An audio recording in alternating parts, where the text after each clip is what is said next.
அப்பாவை பார்க்கறதுக்கு ரொம்ப பாவமா இருந்துச்சு. ஏன்பா எங்களுக்கு தெரியாம அந்த லேடிக்கு ஏதாவது கடன் பாக்கி இருக்கா என்ன? எத்தனை லட்சம்? அஞ்சலி ப்ளீஸ் போதும், உளறத நிறுத்து. அவளையே அதட்டுறீங்க? யார் அது? உங்களை ரோட்ல நிக்க வச்சு பேசுற அளவுக்கு உங்களுக்கு அவளுக்கு என்ன உறவு சொல்லுங்க. அது அதெல்லாம் எதுவும் இல்லம்மா. அப்பா நான் பார்த்தேன்பா, ஆனா அவங்க திரும்பி நின்றதுனால அவங்க முகம் சரியா தெரியல. யாருப்பா அது? நீ பார்த்திருப்ப, அதெல்லாம் மறுக்கல. ஆனா ஆனா என்ன? ஆனா யார் அவ? அது ஒரு பொம்பளை. என்ன பேசினாவ உங்ககிட்ட? அவளோட பொண்ணுக்கு ஏதோ ஹார்ட் ஆபரேஷனா, அதுக்கு உதவி கேட்டா. நம்ம ட்ரஸ்ட் மூலமா ஏதாவது பண்ண முடியுமான்னு கேட்டா. அந்த பொம்பளை பேசின தோரணைய பார்த்தா உதவி கேட்ட மாதிரி இல்லையே, கோவமா பேசின மாதிரி இருந்துச்சு. நீங்களும் ரொம்ப அமைதியா கேட்டுட்டு நின்னீங்க. குழப்பாதம்மா. அந்த பொம்பளை ஏதோ தன் நிலைமைய இமோஷனலா சொல்லிட்டு இருந்தது. நானும் பொறுமையா கேட்டுட்டு இருந்தேன். அவ்வளவுதான். நீ அதை தப்பா புரிஞ்சுக்கிட்டு பேசுற. நீங்க சொல்றது நிஜமா? நிஜம்தாம்மா. உதவி கேக்குறவ ட்ரஸ்ட் ஆபீஸ்க்கு வராம ஏன் ரோட்ல நின்னு கேட்கணும்? ஏற்கனவே அவ ஆபீஸ்க்கு வந்திருந்தாமா. ரோட்ல ஏதோ தற்செயலா பார்த்தோம், ஞாபகப்படுத்தினா. யார் அவ?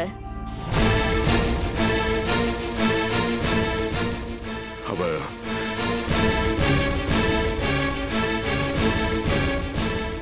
தெரியல. தெரியலையா? அது எப்படி தெரியாம இருக்கும்?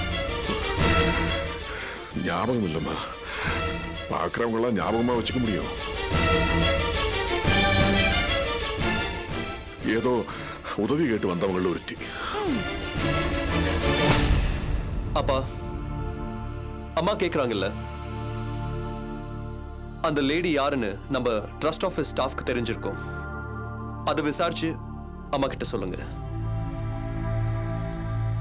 ஆமா, யார் அவன் எனக்கு தெரிஞ்சாகணும். ஏன் காஞ்சனா? ஒருவேளை நீங்க சொல்றது உண்மையா இருந்தா அந்த லேடிக்கு ஆதி கிட்ட கேட்டுட்டு நானே ஒரு பெரிய அமௌண்ட் வாங்கி கொடுத்து உதவி பண்ண போறேன். அதுக்குதான்.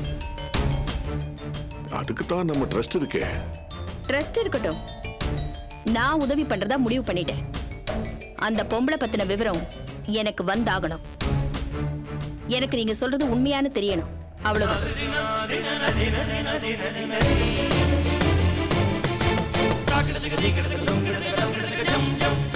வாடா சாப்பிட்டு போலாம். வீட்டில் சாப்பாடு எடுத்து வச்சிருப்பாங்க. நான் சாப்பிடலன்னா வேஸ்ட் ஆகிடும். அது வேற பிரச்சனை ஆகிடும். நான் இங்கேயே சாப்பிட்றேன்டா. சாப்பாடு இருக்கும்லடா? கண்டிப்பாக இருக்கும்டா. கண்டிப்பாக எடுத்து வச்சிருப்பாங்க. சரி வரேன்டா. போயிட்டு வா, போயிட்டு வா.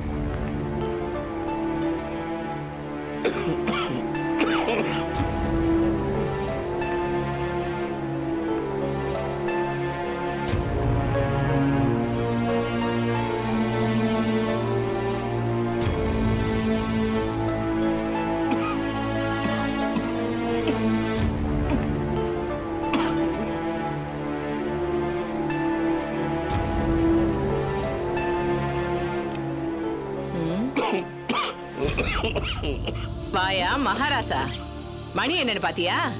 எங்க நகர்வலம் போயிட்டு வரீங்க? இல்ல, ஃப்ரெண்டோட கடை வரைக்கும் போயிட்டு வந்தேன். ஆமாமா, உனக்கு என்ன வேலையா வெட்டியா இல்ல குடும்பமா குட்டியா? எந்த பொறுப்பும் கிடையாது. மனசுலதான் உனக்கு எந்த உறுத்தலும் கிடையாது. நீதான் இத குடும்பமாவே நினைக்கிறது இல்லையே. ஆண்டிக்கு அத்தனை இடத்துல மடங்கிற மாதிரி நீ பாட்டு சுத்திக்கிட்டு திரியிற. அப்படி இல்ல அலமேலு. என்ன நொப்படி இல்ல அலமேலு? யோ, நீ உன் வயசுல கூட இப்படி அலையலையா? இப்பதான் ஒரேடியா மைனர் கணக்கா சுத்திட்டு திரியிற. யோ, வயசான காலத்துல ஒரு இடத்துல உட்கார்ந்து இருக்காம இப்படி கண்டபடி ஊரை சுத்தினா தலை சுத்தல் மயக்கம்னு வராம என்ன பண்ணும்? இந்த பாரு, வயசானா அடங்கி உடங்கி ஒரு இடத்துல இருக்கணும். இப்ப நான் இல்ல. சரி, பேச்ச விடு. என்னையா பேச்ச விடுங்கிற? ஐயோ பாவன்னு பொண்டாட்டி அக்கறையோட சொன்னா உனக்கு எரிச்சல் வருதா? ச்சே, மணி இப்ப என்னன்னு பாரியா? நல்ல ரா பிச்சைக்கார மாதிரி இந்த நேரத்துல வந்து நிக்கிறியே, உனக்கு வெக்கமா இல்ல? என்ன பேச்சு இது? ஓஹோ, ரா பிச்சைக்காரன் ஒரு பேச்சுக்கு சொல்றது உங்களுக்கு பிடிக்கலையா சாமி? சரி, மாத்தி சொல்றேன். இப்படியா நேரம் கட்ட நேரத்துல வருது? என்னமோ குல்ஃபி ஐஸ் வைக்கிற மாதிரி. ச்சே, இத பாரு, நேரத்தோட வீட்டுக்கு வந்தா என்னவா? சரி இப்போ என்ன பண்ண சொல்ற? இத பாரு, இனிமே நேரத்துக்கு வீட்டுக்கு வந்து பழகிக்கோன்னு சொல்றேன். இப்ப பாரு, எங்கெங்கயோ சுத்திட்டு வந்திருக்க. எவங்கிட்டயாவது பேசி பல்ல காட்டி எதையாவது வாங்கி தின்னுட்டு வந்திருப்ப. உனக்காக வச்சிருந்த சோத்தை வேஸ்ட் பண்ண முடியுமா? தண்ணியை ஊத்தி வைக்கிறேன். பல எழுத்து. நாளைக்கு 2 வேளையும் இதையே தின்னுங்க. அப்பதான் புத்தி வரும். மாசம் அரிசி வாங்குறதுக்குள்ள நான் படுற பாடு எனக்கு தான் தெரியும். ச்சே, என்ன பொழப்போ.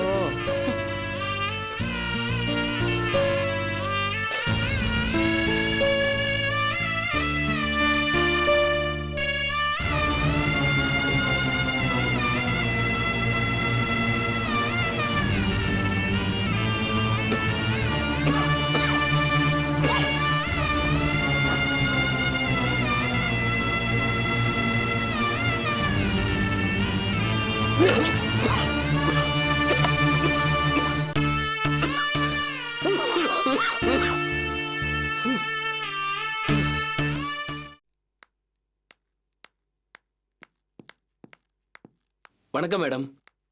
வணக்கம். அரவிந்த் அசோசியேட்ஸ்க்கு ஷாப்பிங் காம்ப்ளெக்ஸ் பிளான் ரெடி ஆயிடுச்சா மேடம்? ரெடி ஆயிடுச்சு. நான் கொஞ்சம் வெளியே கிளம்பிட்டு இருக்கேன். நீங்க போய் பிரிண்டிங் செக்ஷன்ல கேளுங்க. ஒரு 10 நிமிஷத்துல கொடுத்துருவாங்க. எஸ் மேடம், நான் வாங்கிக்கிறேன். என்ன ஞாபகம் இருக்கா? சரியா ஞாபகம் இல்லையே. நீங்க? நான் அரவிந்த் சாரோட அசிஸ்டன்ட். உங்க ஹஸ்பண்ட் விஷயமா போலீஸ் ஸ்டேஷன்ல பார்த்தோமே. ஆமாமா, இப்பதான் ஞாபகம் வந்தது. அரவிந்த் சார் எப்படி இருக்காரு? என்னத்த மேடம் சொல்றது, நல்லவங்களுக்கு தான் அதிக சோதனை வரும்.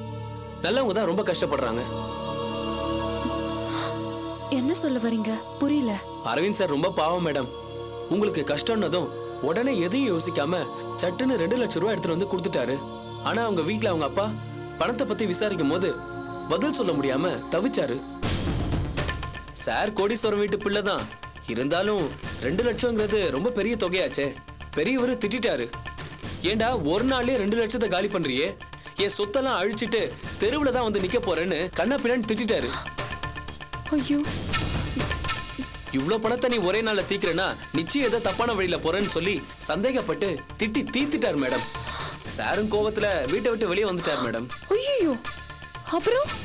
பாவம் என்ன பண்ணுவார் மேடம், மனசு நொந்து போய் காலையில இருந்து பச்சை தண்ணி கூட பல்லுல படாம ஃபீல் பண்ணிக்கிட்டு இருக்காரு மேடம். இப்ப அவர் எங்க இருக்காரு? கீழே கார்ல தான் வெயிட் பண்றாரு மேடம். ரொம்ப பாவம் மேடம். நீங்க வந்து 2 வார்த்தை ஆறுதலா சொன்னீங்கன்னா கொஞ்சம் நல்லா இருக்கும்னு நினைக்கிறேன். நீங்க போய் வாங்கிட்டு வாங்க, நான் போய் பார்க்கறேன்.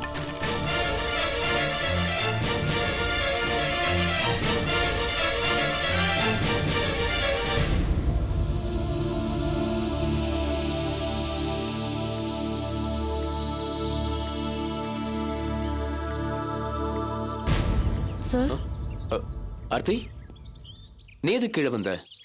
நான் அவனை தானே டிராயிங் வாங்கிட்டு சொன்னேன், நீ எதுக்கு வந்த? என்ன ஆர்த்தி, ஏதோ அப்செட் ஆன மாதிரி இருக்க? ஏதாவது பிரச்சனையா? எதுவாக இருந்தாலும் என்கிட்ட சொல்லு. எனக்கு எந்த பிரச்சனையும் இல்லை சார். ஆனா பாவம் நீங்க தான் எங்களுக்கு ஹெல்ப் பண்ண போய் பிரச்சனையில மாட்டிக்கிட்டீங்க. உங்க அப்பா கிட்ட கோச்சிக்கிட்டு வந்துட்டீங்களாமே. மை காட், இது எப்படி உனக்கு தெரியும்? உங்க அசிஸ்டன்ட் தான் சொன்னாரு. அறிவு கெட்டவன், உன்கிட்ட போய் ஏன் சொன்னா? ஏன் சார், சொன்னா என்ன தப்பு? இல்ல ஆர்த்தி, ரொம்ப ஓட்ட வாய் அவன். உன்கிட்ட போய் சொல்லி பாவம் நீயும் அப்செட் ஆயிட்ட. காலையில இருந்து நீங்க சாப்பிடலன்னு வேற சொன்னாரு. அதான் எனக்கு ரொம்ப வேதனையா இருந்துச்சு. ஓஹோ, இதையும் சொல்லிட்டானா? என்ன பண்றது, மனசுல குழப்பம். அப்படி இருக்கும்போது எப்படி பசி எடுக்கும்? ஏன் சார், உங்களுக்கு என்ன குறைச்சல்? ராஜா மாதிரி எல்லா வசதியும் இருக்கு. இப்படி பட்னி இருக்கிறதுக்கு காரணம் நான் தானே. அதை நினைச்சாதான் ரொம்ப வருத்தமா இருக்கு சார். சார், உங்க மேல எதுவும் தப்பு இல்லைன்னு நான் வேணா உங்க அப்பா கிட்ட வந்து பேசட்டா? அப்படி பேசினா அவருக்கு உங்க மேல இருக்க கோவம் போயிடும் இல்லையா? ஐயோ வேண்டாம், நீ வந்து உண்மையை சொன்னா அவர் கோவம் இன்னும் அதிகமாயிடும். ஏன்? எங்க அப்பாக்கு இதெல்லாம் புரிஞ்சுக்க முடியாது ஆர்த்தி. ஒரு ஆட்டோக்காரனுக்கு 2 லட்சம் ரூபாய் பணத்தை கொடுத்துருக்கியே, அப்படி கொடுக்கற அளவுக்கு அந்த குடும்பத்துக்கும் உனக்கு என்ன சம்பந்தம்னு கேட்பாரு. கண்ணா பின்னான்னு குதிப்பாரு. அது உனக்கு தான் அசிங்கமா இருக்கும். என்னாலே அதை தாங்கிக்க முடியாது. அன்னைக்கு போலீஸ் ஸ்டேஷன்ல ராஜேஷ் மாட்டிக்கிட்டப்போ நீ தவிச்ச தவிப்பை பார்த்துதான் நான் அந்த பணத்தை கொடுத்தேன். நீ மறுபடியும் சங்கடப்படுற மாதிரி ஒரு சூழ்நிலை வரக்கூடாது. அதை என்னால தாங்கிக்க முடியாது. நான் தான் சொதப்பிட்டேன் ஆர்த்தி. எங்க அப்பா கணக்கு கேட்டப்போ என் ஃப்ரெண்டு கொடுத்துருக்கறதா சொன்னேன். அப்ப பார்த்து கரெக்டா என் ஃப்ரெண்ட் அங்க வந்துட்டான். எங்க அப்பா என்னன்னா நேரடியா அவங்கிட்டயே கேட்டாரு. நான் சொன்னது பொய்ன்னு தெரிஞ்சிடுச்சு.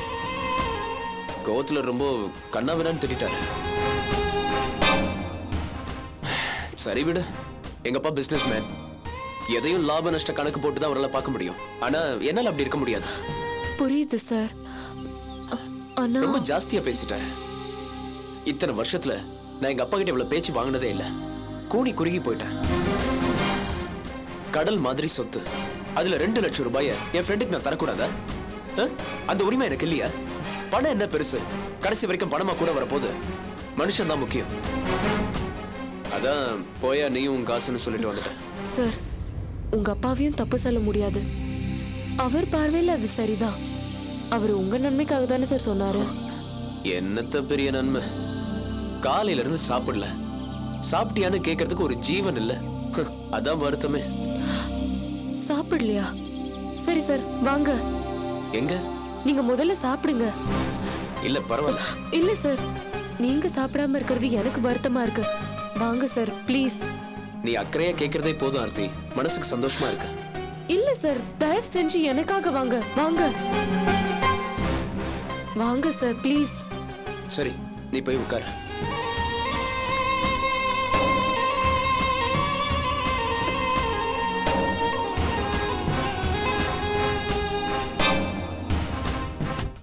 அம்மா, அம்மா, அம்மா, எங்க இருக்கீங்கம்மா? அம்மா, அம்மா. இப்ப எதுக்குடா காஞ்சனாவை தேடுற? நானி, ஒரு புது ப்ராஜெக்ட் கமிட் பண்ண போறதா சொன்னேன்ல. ஆமா சொன்னேன். அதுக்காக தான் கிளம்பிட்டு இருக்கேன். அதுக்காக ஓஹோ, புரியுது. என்ன என்ன புரியுது? புதுசா ஒரு ப்ராஜெக்ட் கமிட் பண்ண போற. சென்டிமெண்ட்லாம் உங்க அம்மா தான் ட்ரெஸ் செலக்ட் பண்ணி கொடுக்கணும்னு நினைக்கிறேன். அதுக்காக தான் நீ உங்க அம்மாவை தேடிட்டு இருக்க. என்ன, நான் சொல்றது கரெக்ட் தானே? எக்ஸாக்ட்லி. சட்டுன்னு எப்படி பாட்டி இப்படி பாயிண்ட புடிச்சீங்க? ஏண்டா, எத்தனை நாளா இதெல்லாம் நான் பாத்துக்கிட்டு இருக்கேன். ஓகே, எனிவே லேட் ஆகுது. அம்மா எங்க? அம்மா கோயிலுக்கு போயிருக்கா, வரதுக்கு டைம் ஆகுமே. ஓ மை காட், என்ன பாட்டி இது? இப்போ போய் அம்மா எனக்கு லேட் ஆகுது பாட்டி. இப்போ யார் எனக்கு ட்ரெஸ் செலக்ட் பண்ணி கொடுப்பாங்க? ஏண்டா, உன் பொண்டாட்டி உஷா இருக்காளே, அவளை செலக்ட் பண்ணி தர சொல்லு, தருவா. No no no no no no. என்ன no no no no no? பாட்டி, அம்மா தான் எனக்கு ட்ரெஸ் செலக்ட் பண்ணி கொடுக்கணும். அவதான் இல்லையேடா. ஆனா உஷா எனக்கு ட்ரெஸ் செலக்ட் பண்ணி கொடுக்கிறது எனக்கு பிடிக்கல. I don't like it. ஏண்டா? இதுக்கெல்லாம் காரணம் தேவையில்லை பாட்டி. Try to understand. இத பாராதி, வாழ்க்கையில அம்மாவுக்கு அப்புறம் பொண்டாட்டி தான். அதை நல்லா புரிஞ்சுக்க நீ. ஆதி, எந்த ஒரு விஷயத்தையும் அம்மா வாழ்த்துறது முக்கியம்னு ஏன் நினைக்கிறோம் தெரியுமா? உன்னோட சென்டிமெண்ட்டுக்கு அடிப்படை என்ன தெரியுமா? உன்னோட காரியம் ஜெயிக்கணும். உன்னை விட அக்கறையா முழு மனசோட நினைக்கிறவா உங்க அம்மா தான். தன் புள்ள பண்ற எல்லாத்துலயுமே அவன் ஜெயிக்கணும்னு அவன் நினைப்பா. அதனாலதான் உன் மனசுல இப்படி ஒரு சென்டிமெண்ட் இருக்கு. ஆனா பொண்டாட்டி எந்த விதத்திலயும் குறைஞ்சவ இல்லப்பா. அவளும் இதே மாதிரி தானடா. தன்னோட புருஷன் மேல எவ்வளவு மன வருத்தம் இருந்தாலும் அவன் பண்ற காரியம் ஜெயிக்கணும், ஊர்ல மத்தவங்களுக்கு முன்னாடி அவனும் தலை நிமிர்ந்து நிக்கணுங்கிறதுல, முழு மனசோட மனப்பூர்வமா நினைக்கிறதுல மனைவிங்கிறவ இன்னொரு அம்மாக்கு சமானம்டா.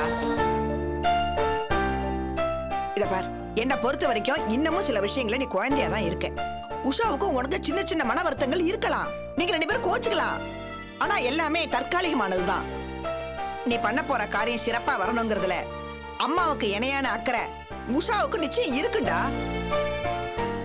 என்ன, உன்னை வச்சுதான் அவ உன்னோட பெட்டர் ஹாஃப். உன்னோட வெற்றி தோல்வியில சரி பங்கு அவளுக்கும் இருக்குடா. ஆதி பாட்டி, போடா, போய் உஷாவே ட்ரெஸ் செலக்ட் பண்ணி தர சொல்லு. நீ அதை போட்டுட்டு போனதுக்கு அப்புறம் நீயே புரிஞ்சுப்ப நான் சொல்றதுல இருக்கிற உண்மை என்னன்னு. அதுக்கப்புறம் உஷா தான் ட்ரெஸ் செலக்ட் பண்ணி தரணும், நீயே பிடிவாதமா இருப்ப. போ போடா.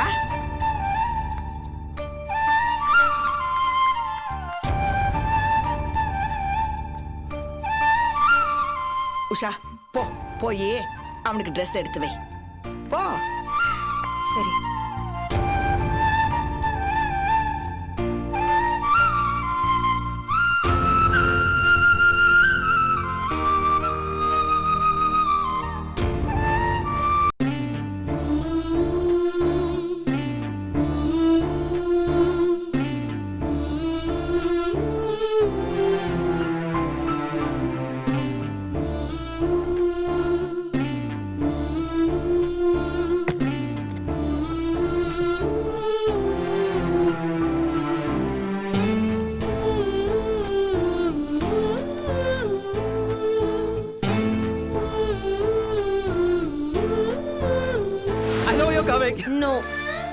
Adi, please, Adi. Nice dress, nice combination, my selection.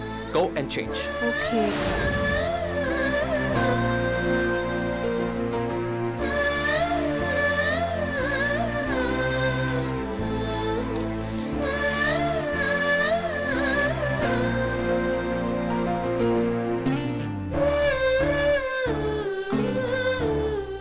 இந்த shirt. Hi Aadhi. Hey, hi Rekha. Come in. Hey, ஏன் அங்க நிக்கிற? உள்ள வா.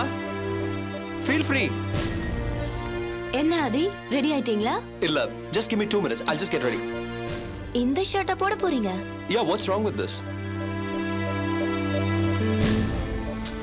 It won't suit you. புது ப்ராஜெக்ட் கமிட் பண்ண போகும்போது இன்னும் பளிச்சுன்னு போணும் ஆதி. Where's your wardrobe? There. But why?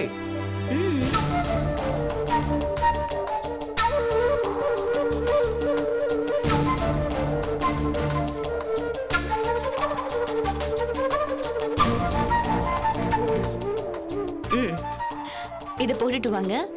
You look like a prince. உன்னோட செலக்ஷன் என் அம்மா மாதிரி தான். It's really nice. It's brighter than what forget it. It's really nice. Okay, it's too late. We have to I know. I'll just get ready in a few minutes. Yeah, please.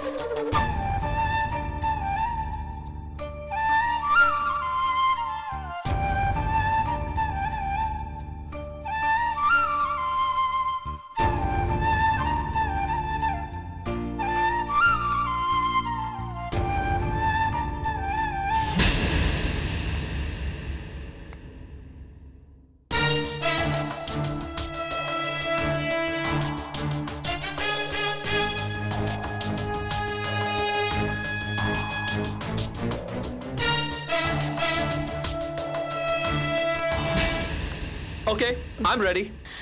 Wow! Superb! Fantastic Aadhi. Oh, thanks. இன்னைக்கு நம்ம commit பண்ண போற புது project மீட்டிங்ல உங்களோட Dress sense தான் main டாபிக்கா பேசப்பட போகுது. Do you think so? Of course. Anyway, இந்த ப்ராஜெக்ட் பெரிய அளவுல பேசப்படணும். All the best. Wish you the same. நீ என்ன வாழ்த்துறது உன்னையே நீ வாழ்த்துற மாதிரி. I'm sure you know that we are 50-50 partners. Come, anyway, let's go.